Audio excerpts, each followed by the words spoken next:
ਖਬਰ ਦੇ ਵੱਲ ਵਧੀਏ ਸ਼ਰਮਾ ਜੀ, ਖਾਸੀ ਚਰਚਾ ਹੈ ਪ੍ਰੋਫੈਸਰ ਦਵਿੰਦਰਪਾਲ ਸਿੰਘ ਭੁੱਲਰ ਦੀ ਰਿਹਾਈ ਦੇ ਬਾਰੇ, ਜਿਹੜੇ ਸਾਡੇ ਧਾਮੀ ਸਾਹਿਬ ਨੇ ਆਪਣੇ ਪ੍ਰਧਾਨ ਸਾਹਿਬ ਐਸਜੀਪੀਸੀ ਦੇ, ਉਹਨਾਂ ਨੇ ਤਾਂ ਇਹ ਕਿਹਾ ਕਿ ਭੁੱਲਰ ਮਸਲੇ ਤੇ ਬੇਨਕਾਬ ਹੋ ਗਿਆ ਕੇਜਰੀਵਾਲ ਦਾ ਚਿਹਰਾ। ਅਸਲ ਦੇ ਵਿੱਚ ਸਵਾਲ ਇਹ ਪੈਦਾ ਹੋ ਗਿਆ ਕਿ ਭੁੱਲਰ ਦੀ ਰਿਹਾਈ ਕੇਜਰੀਵਾਲ ਨੇ ਰੋਕੀ ਹੈ ਜਾਂ ਫਿਰ ਭਾਜਪਾ ਨੇ ਜੀ। ਦੇਖੋ ਪ੍ਰਵੀਨ ਜੀ, ਜੇਕਰ ਤੁਸੀਂ ਅਧਿਕਾਰਕ ਤੌਰ ਤੇ ਦੇਖੋ ਤਾਂ ਪ੍ਰੋਫੈਸਰ ਦਵਿੰਦਰਪਾਲ ਦੀ ਭੁੱਲਰ ਦੀ ਰਿਹਾਈ ਦਾ ਮਾਮਲਾ ਦਿੱਲੀ ਦੀ ਸਰਕਾਰ ਦੇ ਕੋਲ ਪਿਆ ਤੇ 7 ਵਾਰ ਮਤਲਬ ਕਿ ਇਹ ਐਪਲੀਕੇਸ਼ਨ ਦੇ ਉੱਤੇ ਗੌਰ ਕਰਨ ਤੋਂ ਬਾਅਦ ਵੀ ਫੈਸਲਾ ਨਹੀਂ ਹੋਇਆ।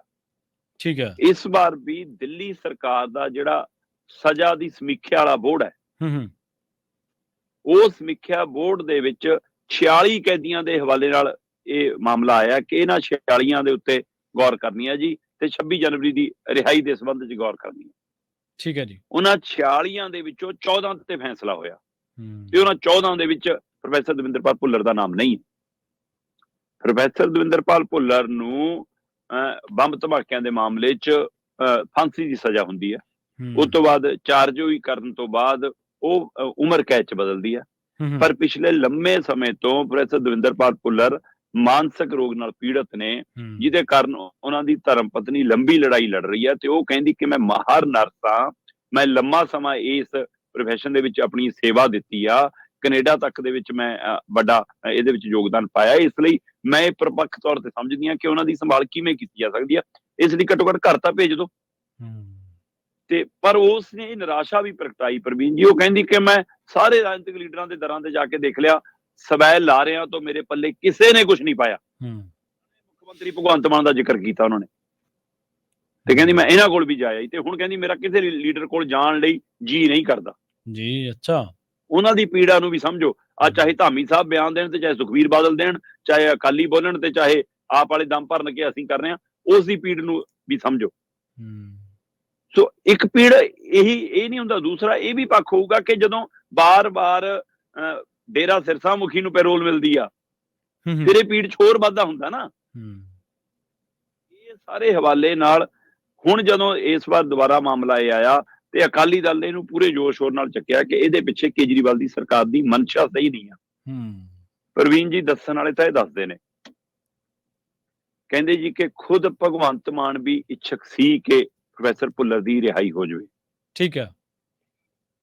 ਇੱਥੋਂ ਤੱਕ ਦਿੱਲੀ ਦੇ ਬੋਰਡ ਵੱਲੋਂ ਕਿਸੇ ਸਮੇਂ ਅੰਮ੍ਰਿਤਸਰ ਦੇ ਪ੍ਰਸ਼ਾਸਨ ਤੋਂ ਇਹਦੇ ਬਾਰੇ ਸਲਾਹ ਲਈ ਗਈ ਸੀ ਤੇ ਅੰਮ੍ਰਿਤਸਰ ਦੇ ਡੀਸੀ, ਐਸਐਸਪੀ, ਜੇਲ੍ਹ ਪ੍ਰਸ਼ਾਸਨ ਤੱਕ ਨੇ ਇਹਦੇ 'ਚ ਹਾਮੀ ਭਰੀ ਸੀ ਕਿ ਹਾਂ ਇਹ ਜੇ ਰਿਹਾ ਹੁੰਦਾ ਤਾਂ ਕੋਈ ਮਤਲਬ ਮੁਸ਼ਕਲ ਨਹੀਂ ਆਏਗੀ, ਅਸੀਂ ਸਾਰਾ ਸੰਭਾਲਣ ਦੇ ਯੋਗ ਹੈਗੇ ਆ।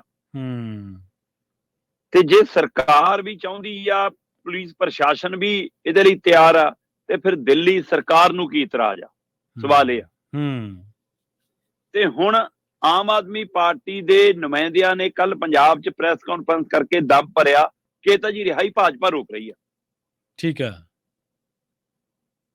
ਭਾਜਪਾ ਬੰਦ ਬੂਹੇ 'ਚੋਂ ਜਾਂ ਪਰਦੇ ਓਲਿਓਂ ਰੋਕ ਰਹੀ ਆ, ਕਿਉਂਕਿ ਅਧਿਕਾਰਕ ਤੌਰ ਤੇ ਤਾਂ ਉਹਨੇ ਮਨਜ਼ੂਰੀ ਦੇ ਦਿੱਤੀ ਆ। ਅਧਿਕਾਰਕ ਤੌਰ ਤੇ ਕੇਂਦਰ ਸਰਕਾਰ ਇਸ ਮਸਲੇ ਤੇ ਸਹਿਮਤ ਹੈ ਕਿ ਰਿਹਾਈ ਹੋ ਜਾਵੇ। ਮਾਮਲਾ ਸਿਰਫ ਦਿੱਲੀ ਸਰਕਾਰ ਕੋਲ ਹੈ, ਸਰਕਾਰ ਦੇ ਬੋਰਡ ਕੋਲ ਹੈ। ਤੇ ਫਿਰ ਜੇਕਰ ਦਿੱਲੀ ਸਰਕਾਰ ਦੇ ਬੋਰਡ ਕੋਲ ਆ, ਫਿਰ ਭਾਜਪਾ ਤੇ ਸਵਾਲ ਕਿਉਂ ਹੈ? ਜਾਂ ਤਾਂ ਫਿਰ ਆਮ ਆਦਮੀ ਪਾਰਟੀ ਵਾਲੇ ਦੱਸਣ ਕਿ ਜੀ ਕਾਗਜ਼ੀ ਪੱਤਰੀ ਮਨਜ਼ੂਰੀ ਦੇਤੀ, ਉਹ ਸਾਡੇ ਤੇ ਦਬਾਅ ਹੈ ਜੀ, ਸਾਨੂੰ ਕਿਹਦਾ ਫੋਨ ਆਉਂਦਾ ਜੀ, ਕੌਣ ਰੋਕਦਾ ਜੀ, ਦੱਸਣ। ਤੇ ਇੱਧਰ ਭਾਜਪਾ ਤੋਂ ਲੈ ਕੇ ਅਕਾਲੀਆਂ ਤੋਂ ਲੈ ਕੇ ਮੀਡੀਆ ਤੱਕ ਉਹ ਕਹਿੰਦੇ ਜੀ ਦਿੱਲੀ ਦਾ ਬੋਰਡ ਹੈ, ਦਿੱਲੀ ਸਰਕਾਰ ਦਾ ਬੋਰਡ ਹੈ ਤੇ ਇਸ ਬੋਰਡ ਨੇ ਫੈਸਲਾ ਲੈਣਾ ਸੀ। ਜੇ ਉਹ 14 ਬੰਦਿਆਂ ਤੇ ਫੈਸਲਾ ਲੈ ਸਕਦਾ ਤਾਂ 15ਵੇਂ ਤੇ ਵੀ ਲੈ ਸਕਦਾ ਸੀ। ਸੋ ਫਿਰ ਇਹਦੇ ਵਿੱਚ ਭਾਜਪਾ ਦੀ ਭੂਮਿਕਾ ਕੀ ਹੈ? ਪਰ ਮਾਲਵਿੰਦਰ ਕੰਗ ਕਹਿੰਦੇ ਜੀ 7 ਮੈਂਬਰੀ ਬੋਰਡ ਹੈ, ਮੈਂਬਰੀ ਬੋਰਡ 'ਚ ਸਾਡਾ ਤਾਂ ਮੈਂਬਰ ਹੀ ਇੱਕ ਹੈ ਜੀ, ਸਾਡਾ ਇੱਕ ਮੰਤਰੀ ਆ, ਉਸੇ ਨੇ ਭੁੱਲਰ ਦੀ ਰਿਹਾਈ ਦੀ ਮੰਗ ਕੀਤੀ ਆ, 6 ਮੈਂਬਰ ਤਾਂ ਭਾਜਪਾ ਦੇ ਨੇ। ਸਵਾਲ ਇਹ ਹੈ ਕਿ ਫਿਰ ਸਰਕਾਰ ਤੁਹਾਡੀ ਹੈ, ਬੋਰਡ ਤੁਹਾਡੀ ਸਰਕਾਰ ਦੇ ਅਧੀਨ ਕੰਮ ਕਰਦਾ, ਫਿਰ ਉਹ 'ਚ ਭਾਜਪਾ ਦੇ ਮੈਂਬਰ ਕਿਵੇਂ ਨੇ ਜੀ? ਜੇ ਉਹਨਾਂ ਦੀ ਸਮਾਂ ਹੱਦ ਦਾ ਕੋਈ ਮਿਆਦ ਹੈ ਤਾਂ ਤੁਸੀਂ ਖੁੱਲ ਕੇ ਸਾਹਮਣੇ ਦੱਸੋ, ਉਹ ਪੱਖ ਲਿਆਓ। ਕਿਉਂ ਕੇਜਰੀਵਾਲ ਸਰਕਾਰ ਫਿਰ ਆਪਣਾ ਸਪਸ਼ਟ ਪੱਖ ਸਾਹਮਣੇ ਨਹੀਂ ਰੱਖ ਪਾਈ? ਅਜੇ ਵੀ ਲੋਕਾਂ ਦੇ ਭਰੋਸੇ ਤੇ ਖਰੀ ਕਿਉਂ ਨਹੀਂ ਉਤਰ ਪਾਈ ਇਸ ਪਹਿਲੂ ਤੇ? ਸੋ ਇਸ ਲਈ 26 ਜਨਵਰੀ ਦੀ ਰਿਹਾਈ ਦੇ ਮਾਮਲੇ ਦੇ ਵਿੱਚ, ਪ੍ਰੋਫੈਸਰ ਭੁੱਲਰ ਦੇ ਮਾਮਲੇ 'ਚ ਕੇਜਰੀਵਾਲ ਸਰਕਾਰ ਮੁੜ ਕੇ ਨਿਸ਼ਾਨੇ ਤੇ ਹੈ। ਅਕਾਲੀ ਦਲ ਨੂੰ ਤਾਂ ਮੌਕਾ ਚਾਹੀਦਾ ਹੈ, ਕਿਉਂਕਿ ਅਕਾਲੀ ਦਲ ਜੇਕਰ ਇੰਨਾ ਸਿਰਦ ਹੁੰਦਾ ਹੈ ਤਾਂ ਫਿਰ ਜਦੋਂ ਭਾਜਪਾ ਦੀ ਸਰਕਾਰ ਸੀ ਦਿੱਲੀ 'ਚ ਉਸ ਸਮੇਂ ਕਰਾ ਲੈਂਦਾ ਸਾਰਾ ਕੁਝ। ਆਪ ਕਿੰਨੀ ਕੁ ਭੂਮਿਕਾ ਨਿਭਾਈਆਂ ਨੇ ਪੰਜਾਬ ਦੇ ਮਸਲਿਆਂ ਨੂੰ ਹੱਲ ਲਈ, ਇੱਕ ਪਹਿਲੂ ਹੈਗਾ ਇਹ ਵੀ। ਪਰ ਕੇਜਰੀਵਾਲ ਸਰਕਾਰ ਇਸ ਮਸਲੇ ਤੋਂ ਹੁਣ ਭੱਜ ਰਹੀ ਹੈ, ਭਗੌੜਾ ਹੋ ਰਹੀ ਹੈ। ਕੀ ਉਸ ਨੂੰ ਡਰ ਲੱਗਦਾ ਜਿਹੜੀ ਬੀਜੇਪੀ ਨੇ ਹਿੰਦੂਵਾਦ ਵਾਲੀ ਲੀਕ ਖਿੱਚੀ ਹੈ, ਉਹਨੂੰ ਲੱਗਦਾ ਕਿ ਇਹਦੇ ਨਾਲ ਸਾਡੀ ਕੋਈ ਦਿੱਲੀ 'ਚ ਵੋਟਾਂ ਦੇ ਅਸਰ ਨਾ ਪੈ ਜੂ? ਕਿ ਇਹ ਵੋਟ ਬੈਂਕ ਦਾ, ਲੋਕ ਸਭਾ ਚੋਣਾਂ ਦੀ ਵੋਟ ਬੈਂਕ ਦਾ ਅਸਰ ਦਾ ਡਰ ਲੱਗਦਾ? ਜਦੋਂ ਕਿ ਪੰਜਾਬ ਦੇ ਵਿੱਚ ਇਹੀ ਜੀ ਕੋਈ ਗੱਲ ਵੀ ਨਹੀਂ। ਪੰਜਾਬ ਵਾਲੇ ਲੋਕ ਕਹਿੰਦੇ ਨੇ ਕਿ ਭਾਈ ਜਿਹਦਾ ਹੱਕ ਬਣਦਾ ਉਹ ਰਿਹਾ ਹੋਣਾ ਚਾਹੀਦਾ। ਹਾਂਜੀ ਹਾਂਜੀ ਬਿਲਕੁਲ, ਪੰਜਾਬ 'ਚ ਤਾਂ ਕਿਸੇ ਸੂਬੇ ਦਾ ਹੋਵੇ। ਇਹ ਸਾਰੇ ਪਹਿਲੂ ਨੂੰ ਦੇਖਦਿਆਂ ਹੋਇਆਂ ਕੇਜਰੀਵਾਲ ਸਰਕਾਰ ਪ੍ਰੋਫੈਸਰ ਭੁੱਲਰ ਦੇ ਮਾਮਲੇ ਤੇ ਬੁਰੀ ਤਰ੍ਹਾਂ ਘਿਰੀ ਹੈ।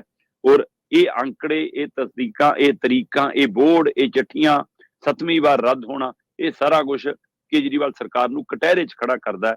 ਤੇ ਜੇ ਮਾਨ ਸਰਕਾਰ ਇਸ ਮਸਲੇ ਤੇ ਸਹਿਮਤ ਸੀ ਕਿ ਹਾਂ ਰਿਹਾਈ ਹੋ ਜਾਣੀ ਚਾਹੀਦੀ ਹੈ, ਤਾਂ ਕੀ ਮੁੱਖ ਮੰਤਰੀ ਦੇ ਵਿੱਚ, ਕੀ ਉਹਨਾਂ ਦੇ ਕੈਬਨਿਟ ਮੰਤਰੀਆਂ ਦੇ ਵਿੱਚ, ਕੀ ਸਰਕਾਰ ਦੇ ਵਿੱਚ ਇਹ ਗੱਲ ਸਾਹਮਣੇ ਆ ਕੇ ਬੋਲਣ ਦਾ ਦਮ ਹੈ ਕਿ ਅਸੀਂ ਤਾਂ ਚਾਹੁੰਦੇ ਸੀ ਜੀ ਰਿਹਾਈ, ਪਰ ਦਿੱਲੀ ਵਾਲੇ ਨਹੀਂ ਹੋਣ ਦਿੰਦੇ? ਜਾਂ ਫਿਰ ਮੁੱਖ ਮੰਤਰੀ ਸਾਹਿਬ ਦੱਸਣ ਕਿ ਉਹ ਕਿਹੜੇ ਮੈਂਬਰ ਨੇ ਜਿਹੜੇ ਵਿਰੋਧ 'ਚ ਭੁਗਤੇ ਜੀ, ਉਹ ਭਾਜਪਾ ਦੇ ਮੈਂਬਰ ਨੇ, ਕਿਹਦੇ ਮੈਂਬਰ ਨੇ, ਉਹਦਾ ਪੂਰਾ ਚਿੱਠਾ ਕਿਉਂ ਨਹੀਂ ਦੱਸਣ ਦਾ ਸਹੀ ਨਾ ਇੱਕ ਹਵਾਲਾ ਹੈ। ਬਿਲਕੁਲ ਜੀ।